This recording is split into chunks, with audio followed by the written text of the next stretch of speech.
What's up mga ka-Big Bites? Justin Arana at Alex Stockton, bilib na bilib daw sa Hinebra. Pero bago ka sana magpatuloy sa panunood ay huwag mong kalimutang mag-subscribe sa aking YouTube channel.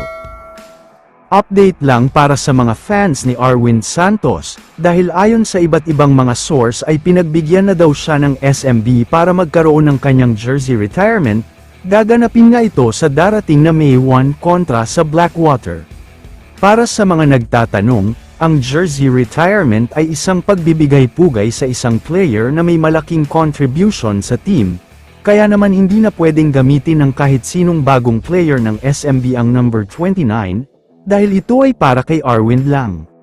Samantala, isang napakainit na simula sa pagitan ng Converge at Barangay Hinebra. Kapag sinabing mainit ay talagang palitan ng basket ang parehong team. Kontrolado ng Hinebra ang laban sa mga unang part ng first quarter.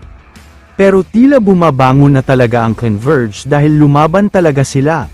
Nakakuha pa nga sila ng halos 10 puntos na kalamangan sa quarter na ito. Dahil sa bilis at liksi ng pag-drive nila sa basket, nahirapan ang Hinebra na makasabay sa kanila.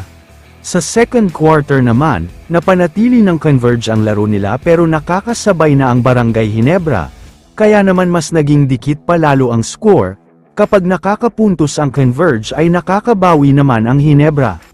Pero sa third quarter naman, isang nakakagulat na simula at run ang ginawa ng Barangay Hinebra dito, dahil 3 straight 3-point shot ang pinakawalan nila, kaya naman biglang lumobo agad sa double digit ang kalamangan nila. Nagpatuloy ang init ng shooting ng Hinebra sa laban na ito, kaya umabot na sa 20+ points ang kalamangan nila dito. Wala talagang maisagot na kahit ano ang Converge sa mga ibinabatong tira ng Barangay Hinebra sa kanila. Sa fourth quarter naman ay masyadong malakas itong si Christian Standhardinger, dahil nagtala siya ng almost triple-double, 30 points, 12 rebounds at 9 assists, walang pangtapat ang Converge sa halimaw na si Stand. Samantala, after ng laban ay may sinabi si Alex Stockton at Justin Arana sa Hinebra. Unahin na natin ang sinabi ni Stockton. Ayon sa kanya ay Hinebra daw talaga ang pinakamahirap na nakalaban nila, masyado daw malakas at magaling. Ayon naman kay Arana, fan daw talaga siya ng Hinebra, kaya gustong-gusto daw niyang nakakalaban ang mga ito dahil natututo siya. Hinebra daw ang tinitingala niya ng gusto at sobrang fan na fan daw talaga siya ng team na ito.